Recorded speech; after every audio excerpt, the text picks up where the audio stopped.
안녕하세요, 여러분. 굿모닝 행정을 진행하는 여러분의 영디 주영입니다. 자, 오늘 35일차 금요일 문제풀이 영상입니다.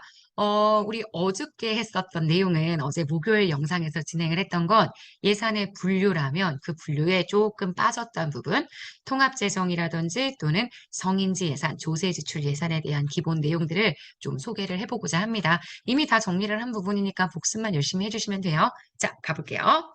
통합재정이죠? 네. 일반회계, 특별회계, 기금, 그리고 중앙정부와 지방정부의 예산이 다 나뉘어져 있기 때문에 국민들 입장에선 한 번에 예산을 한꺼번에 확인하는, 정부의 살림살이를 한꺼번에 확인하는 걸 할 수가 없기 때문에 정부의 월별 재정 수지를 일반회계, 특별회계, 기금, 지방정부, 중앙정부 모두 합한 순계의 개념으로 합산하는 그 내용, 통계 수치를 우리가 재통합 재정이라고 표현합니다. 그래서 저도 수업 시간에 계속 말씀을 드리지만 통합 예산이라는 표현 조금 어색하고요. 통합 재정이라는 표현이 정확한 표현입니다. 자, 23번입니다. 성인지 예산에 대한 내용이 나왔죠? 성인지 예산은 항상 주체가 항상 나옵니다.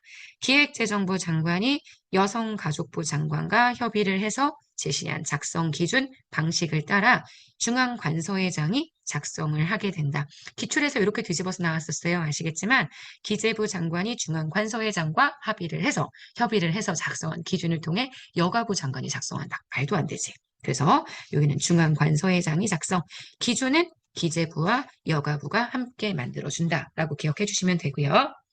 세제 지원을 통해서 혜택을 둔 재정 지원을 예산 지출로 인정하는 제도. 그래서 조세의 감면을 현재 예산으로 확인할 수 있는 것은 조세 지출 예산 제도입니다.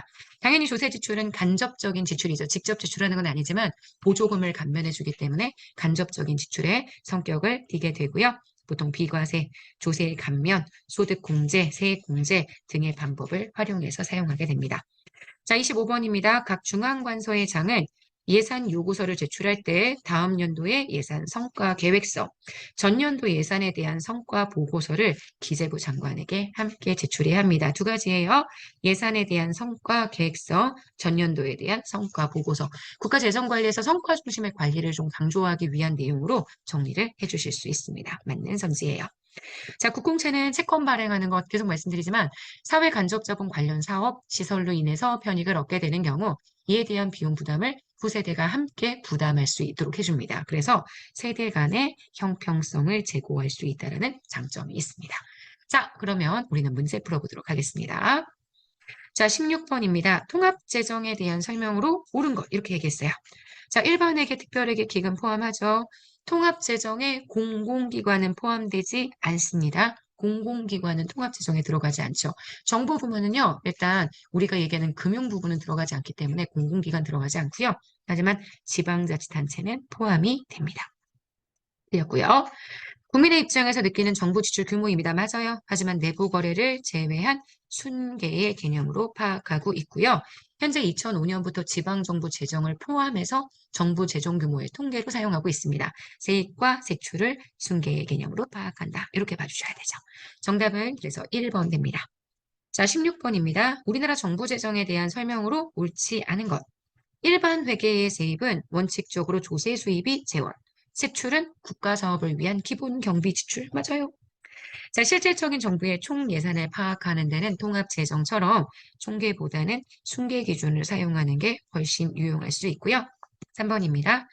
중앙관서의 장이 특별회계를 신설하고자 할 때 해당 법률안을 입법 예고하기 전에 특별회계 신설에 대한 계획서를 기재부에게 제출, 기재부로부터 그 신설에 대한 타당성 심사를 요청해서 진행하도록 해줘야 하고요. 이러고 난 다음에 실제 법률로 통과를 시켜야 합니다. 그래서 지금 보시는 이 내용 맞는 선지입니다.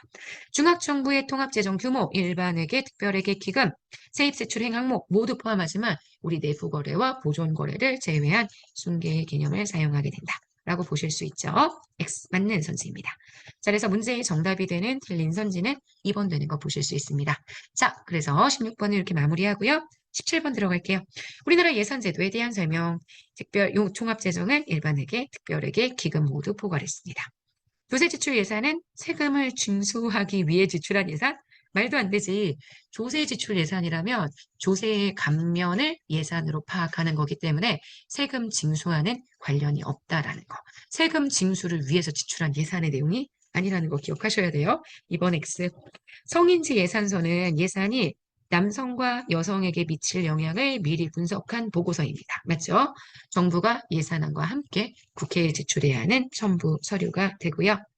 각 중앙관서의 장은 예산 요구서를 제출할 때 우리 좀 전에도 봤던 내용입니다.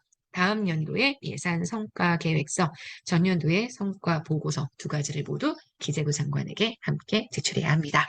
자, 17번의 정답이 되는 건 그래서 2번이고요. 여기까지 해서 우리 오늘 굿모닝 행정학을 마무리하도록 하겠습니다. 금요일 불금이에요. 열심히 공부로 불살라 봅시다.